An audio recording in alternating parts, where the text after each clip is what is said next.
Napakaganda ng bag na to guys. Para siya hinabi na masinsin. Tignan nyo. Napakaganda. Look at that. Uy! Oh, wink. Alo, tignan nyo. 1, 2, 3. Ang ganda guys. Tignan nyo naman. Ang ganda ng bag.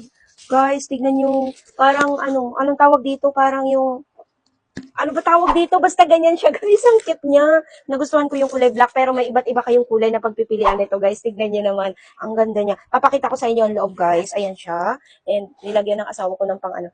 Ang ganda. Meron siyang isang bulsa.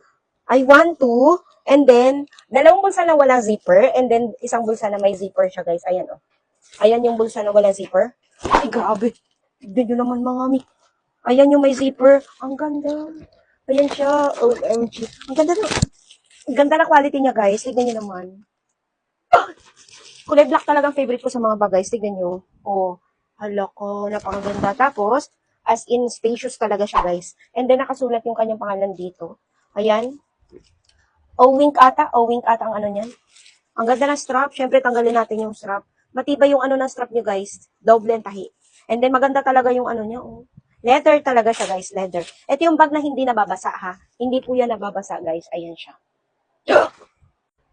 Lalagay ko na lang yung link nito, guys. Kapag nagustuhan nyo, i-check out nyo na lang.